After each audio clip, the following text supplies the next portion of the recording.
So welcome. You don't even know the name of my channel. Okay, there we go. Welcome to Game of Life 411. And then please take a moment to subscribe, click on the bell, and then after you subscribe, turn on notifications. That was awesome, Jeff. Thanks, man. Yeah, I think you have a real future in video production. Hey everybody, my friend Jeff really wanted to make this video to claim his 15 minutes of fame. He's a bit of a character and he said he'd be happy if this video only got 12 views. So I'd love to blow him away and get a bunch of views on this video. So if you don't mind, please share it with friends and family, anyone who you think might be interested. Thanks in advance and enjoy the video. Thanks for joining. This is my friend Jeff. He and I are college buddies and he was the best man at my wedding and we've kept in touch all these years. We even roomed together at one point. Yeah. Today we're going to be talking about 529 accounts for college savings. And we have a little bit different perspectives. So Jeff has one son that he and his wife raised and they approached it one way. And we have three children, a daughter and then two sons that we also raised. And we did have 529 accounts for them, but I would say in retrospect, I probably have a little bit different take and I'm not sure that I would have used them or taken the same approach if I were doing it over again. So anyhow. I'm on a mission to help as many people as possible. So please subscribe to my channels, join my Facebook groups, and visit my websites for additional resources. Whether you're young or old or somewhere in between, I'd like to help you win at the game of life by sharing the things that worked for my family and helping you avoid the things that didn't. We all have valuable knowledge and experience to share, and I'm doing this as my nonprofit retirement hobby. Please share my content with other people you care about and enjoy the video. Welcome. I guess the only other thing I'll add in terms of introductions is that both Jeff and I are kind of financial wonks. We both, I think, enjoy looking at and working on finances and trying to make sure our finances are performing well. Have you ever done something for your kids, but really you did it because you wanted to? I mean, I think opening a 529 account for college, that was really for me. Oh, gosh. You know, I've always wanted to, and I didn't have a good reason. Wait, what? So first, Jeff is going to talk about when you should open an account and how to set it up. Yeah. Jeff? Yeah, so each state has their 529 plans. They're state specific, and you want to try to open them up as soon as possible after you have your child, even if you don't know they're going to college or not. If you have a couple kids, to open each of them up an account as early as possible, you know, right after they're born or within 6 months after they're born, and start contributing at least $100 a month.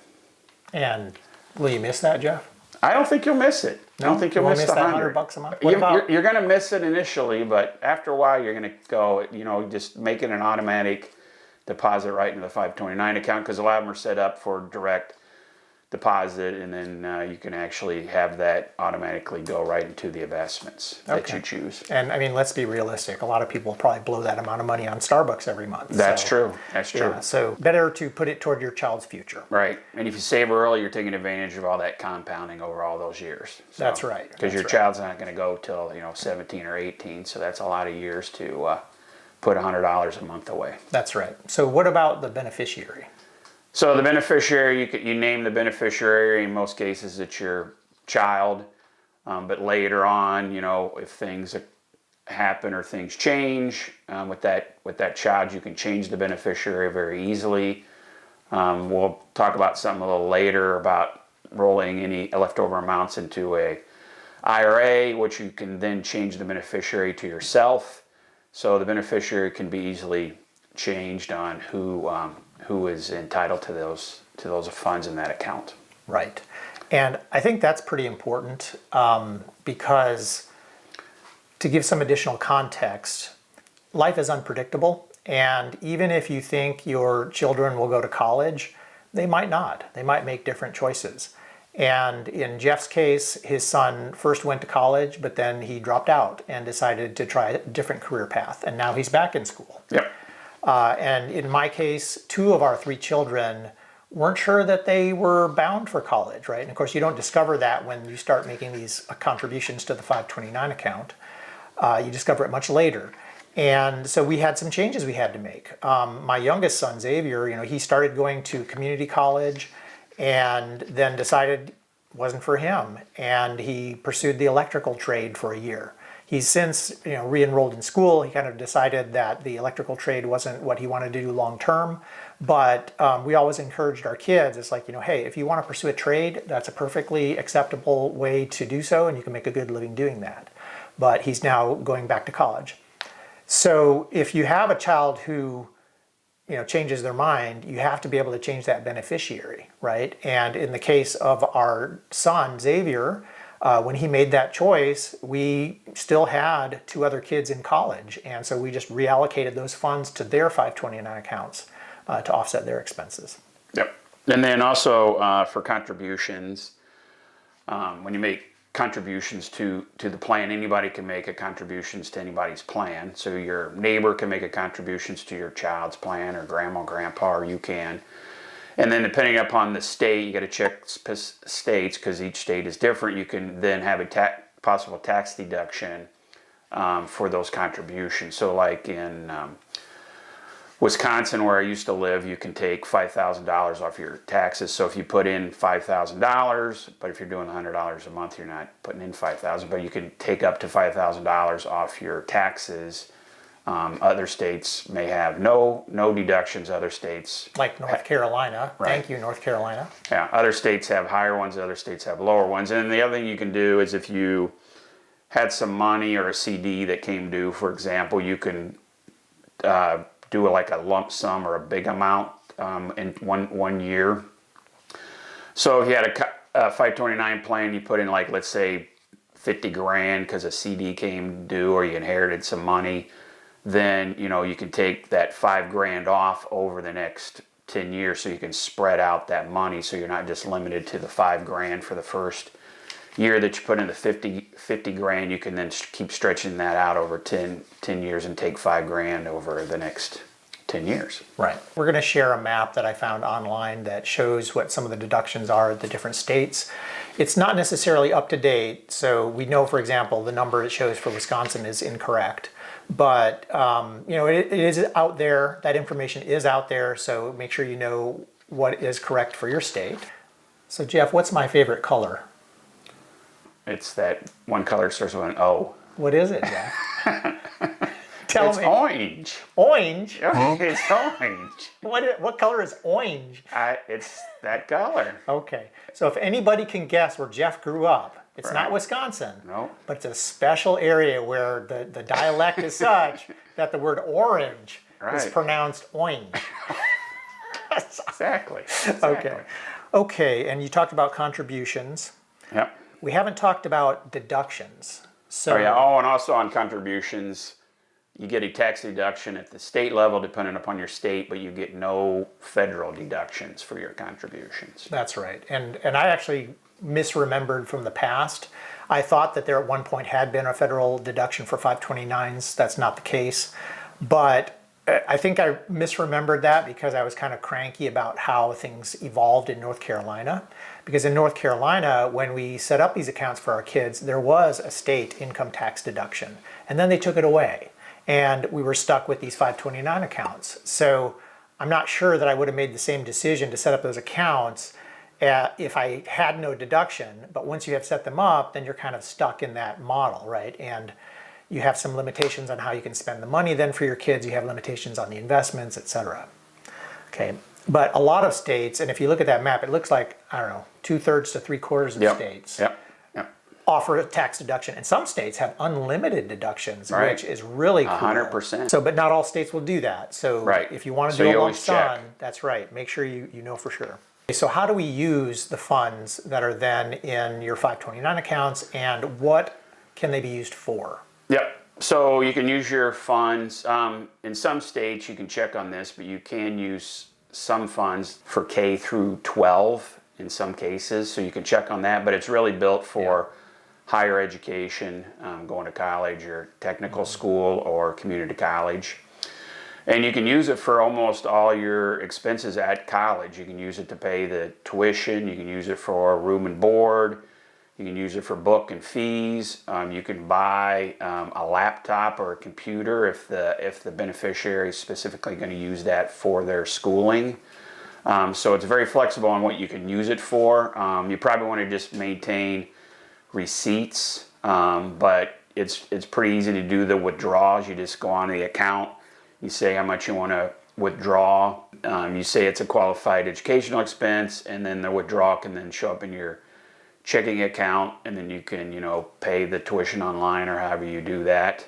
You just want to kind of keep receipts, but they don't make you, upload receipts. There's nothing like that. It's pretty easy to do the withdrawals. You pretty much have a choice: is it educational withdrawal or non-educational withdrawal? And it's really up to you to keep track of that and keep track of your expenses. But it's very flexible on the amount of expenses you would have at college, which you can use your 529 to pay for that. Right.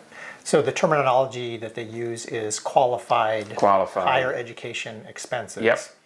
And they do define it pretty well. I mean, again, this is all state specific because there are no tax consequences when you contribute to a 529 account at the federal level, right? So I also don't think they would ever come back and audit you.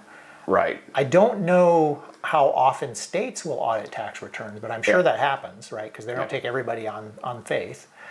So yeah, you want to make sure that what you're doing is clean. The other thing that I'm aware of is if your child then gets a scholarship, right? So let's say you saved all this money to pay for them to go to college, and then they get a full ride, which is a wonderful blessing. So you can use the funds in other ways. You also can withdraw. So let's say that their scholarship is for $10,000 per year. So you can then withdraw $10,000 from your 529 account just to yourself, and there are typically no penalties for that. Again, check in your state, but you can do that. So that's another way that you can then get those funds out without penalty if you are fortunate enough that your child has a scholarship. So let's talk about pros and cons, right? Because when Jeff said, just so you know, Jeff and I have been talking about doing a video for a couple years. And when he came to visit, it kind of surprised me that he wanted to do this topic because he was all gung-ho, yeah, 529s are the greatest thing since sliced bread. And I was like, I have not been very thrilled with the outcome of our 529 experience. So let's talk about a little bit of that.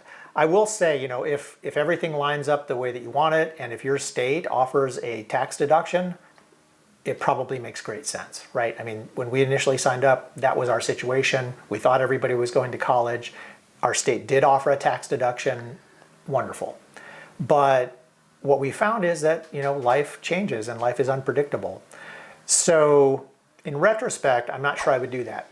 The other thing that I was particularly disappointed in was the performance and the options for investments available through the North Carolina 529 account. Now again, every state is different. Jeff was very happy with the investment options offered by the state of Wisconsin. Yep.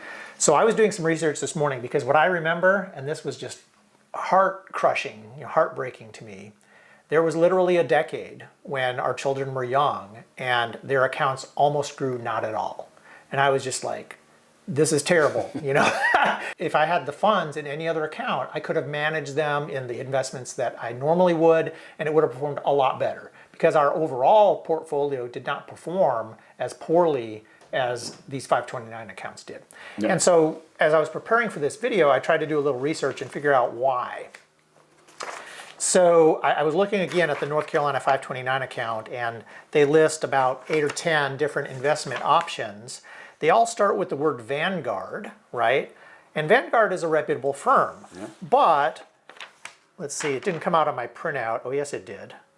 Yeah. Then it says here, age-based tracks contain portfolios that are not available for individual purchase. Okay, so basically, some bureaucrats in the state of North Carolina are deciding how your college savings are being invested. And they did a really poor job for 10 years, right? Because I chose for our kids what I thought was a good idea. It was like the moderate, it was called the Vanguard age-based option moderate track growth portfolio. And I'm not kidding when I say for almost 10 years, their college savings did not grow except for what we were putting in. So thankfully, we had some changes after that period and they experienced significant growth, but it was really miserable. So shame on you, North Carolina bureaucrats. I mean, I don't quite frankly understand it. It's like if you have something like this that you're offering to your citizens, you should be offering them the ability to invest in anything that's on the public market because Why not? You politicians don't know better than we do. Right. So, and it's our kids, it's our money, but somehow they feel like they get control. I mentioned this to Jeff earlier, and he's like, "Yeah, you know, somebody's getting rich off that, probably."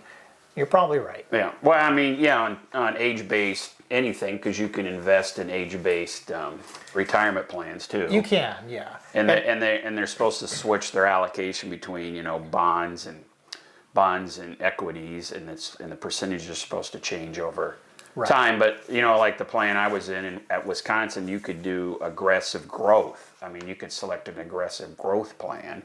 Well, you can do that in North Carolina too. Yeah. But they just call it aggressive growth, and then they screw it up. Oh well, yeah. I mean, in Wisconsin, you could do aggressive growth, and they told you exactly what that was invested in, so you could do your research just like doing your research on anything else you can invest in, and then you can be. So you could start off aggressive growth or moderate growth, you know, while the kid's young, and then as they start to get towards college age, you'd probably move that into a stable fund or a money market fund, because you're just going to then spend the money. You're not really expecting it to grow after the kid starts college. Right. So you really want to look at the investment options, like Pete said, because that might be a reason. But you know, the other thing you got to remember is if you do the 529 plan, your contributions you can take off your taxes. You can't really do that unless you're in North Carolina. Right. Well, unless you're in North Carolina, right.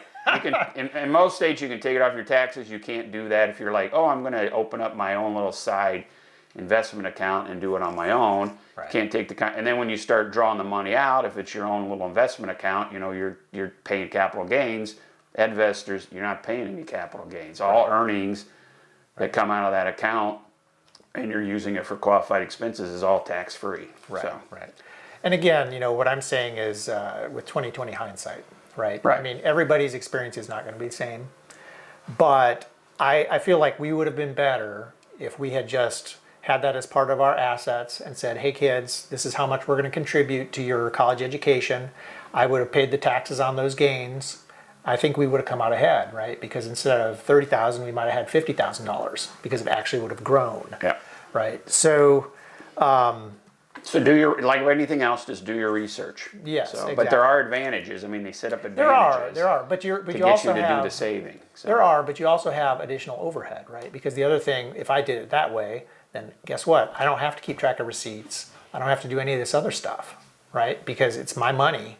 Yeah. And I don't have to stay in the narrowly defined parameters, and I don't have to use their, which I consider a pretty crappy website, you know, and request my reimbursements, which come by check via some sort of, I don't know, camel or mule or something. Yeah, well, Wisconsin, it was direct deposit, so.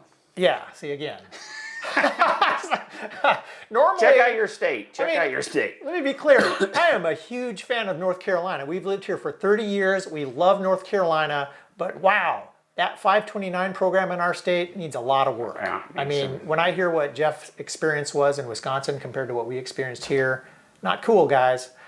So anyhow, again, hopefully most states have better programs, and you definitely can research, because I know that there have been comparisons done around the country of the different 529 programs, and I don't know if you know this, Jeff, but I think I remember years ago hearing that you actually can set up accounts in some other states' 529 programs, right? That doesn't affect your tax law, but it might affect what you have options to invest in.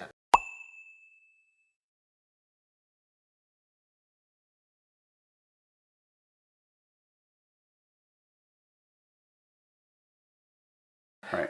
And I remember that there were some people that had done comparisons and said, hey, you know, these are the 5 states with the best 529 programs if you're trying to do that and have the flexibility. Yeah. Right. Right. But I mean, the point with the savings is you want to start early. Absolutely. And you don't have to go overboard. You don't go, well, you know, the deduction's $5,000, so I'm going to put in $5,000. Well, most people can't afford to put in $5,000 a year, but you can at least put in $100 a month.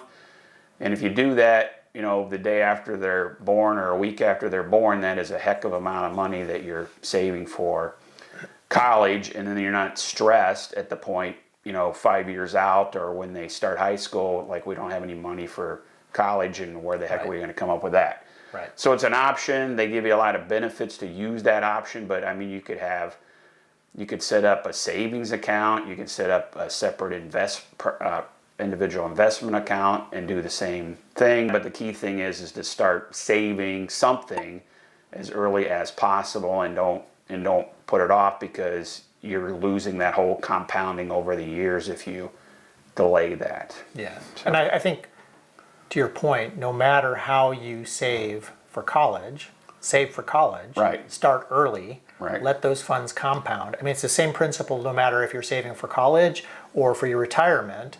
You always want to start early, be consistent, let the, what do they call it? They call it the miracle of compound interest. Yep. I can't remember, was it Einstein? Someone said it was like the eighth wonder of the world, compound interest.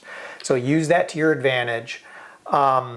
I think we talked about some of what you can do if you have unused funds. You know, let's say you get to the end of college age for your kids. They've either gone through and used some money, but maybe not all of it, or they've decided to go a different path. So you can withdraw any remaining funds with penalties. Yep. So Jeff? So with the penalties, you have if you withdraw the funds, like let's say there was $40,000 or $30,000 left in there, you withdraw the funds as a non-qualified educational event because they didn't get used and you don't have any beneficiary to move them to. Then you're paying federal and state income taxes on any of the earnings. So you're not paying taxes on the principal, you're paying taxes on the earnings. And because the federal government likes taxes, they also tax you an additional 10% on the earnings as well. Right.